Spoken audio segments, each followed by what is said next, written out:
ఇప్పుడు వంశీ మాట్లాడతారు. అందరికీ నమస్కారం అండి. ఇక్కడ ఏం మాట్లాడినా నాకు బాగా దగ్గర అయిపోయిన మనుషుల గురించే మాట్లాడాలి. సరే, ఈ సినిమా డైరెక్టర్ ఏమో నాకు బాగా కావాల్సిన మనిషి, మళ్ళీ బావా అని పిలుచుకునే మనిషి. తనకి సక్సెస్ అనేది చాలా అవసరమైన టైంలో కళ్యాణ్ గారు ఇచ్చిన ఎంకరేజ్మెంట్ తోటి తను ఈ సినిమా చాలా బాగా వచ్చిందని విన్నాను నేను. So first of all the best. మళ్ళీ కొత్త ప్రొడ్యూసర్ వెంకటేష్ గారికి ఈ సినిమా పెద్ద హిట్ అయ్యి డబ్బులు రావాలని కోరుకుంటున్నాను. ఇంక మాట్లాడాల్సింది కళ్యాణ్ రామ్ గారి గురించి. ఇందాక నేనేదో చెప్దామని ప్రిపేర్ అయితే అందరూ ఇండైరెక్ట్గా అవే చెప్పేస్తున్నారు. ఆయన గురించి నేను హీరోగా ఆయన గురించి మాట్లాడాలా, ఒక ప్రొడ్యూసర్గా ఆయన గురించి మాట్లాడాలా?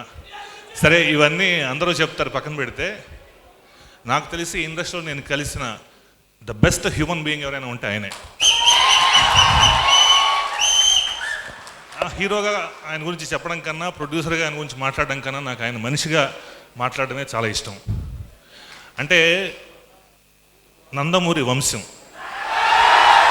ఒక బ్యాక్గ్రౌండ్ ఉంది, అందులోంచి వచ్చే హీరో అయ్యారు ఆయన.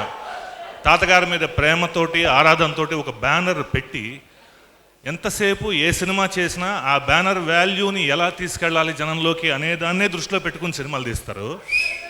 ఇన్ని చేస్తూ కూడా ప్రతి ఒక్క మామూలుగా కొత్త వాళ్ళతో అవనివ్వండి, ఇంకోళ్ళతో అవనివ్వండి, 4-5 సినిమాలు చేసిన నాతో అవనివ్వండి, ప్రతి ఒక్కళ్ళతోటి కూడా మనిషి నేల మీద నిలబడి మాట్లాడడం చాలా కష్టం అండి.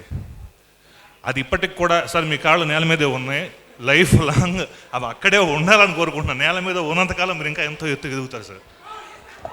I wish the entire share team all the best. ఈ సినిమా చాలా చాలా చాలా పెద్ద హిట్ అవ్వాలి. ఇంతకుముందు పటాస్ కంటే కూడా ఇది ఇంకో పటాస్ లాగా మళ్ళీ పేలాలి. Thank you very much. All the best. Thank you Vamshi. And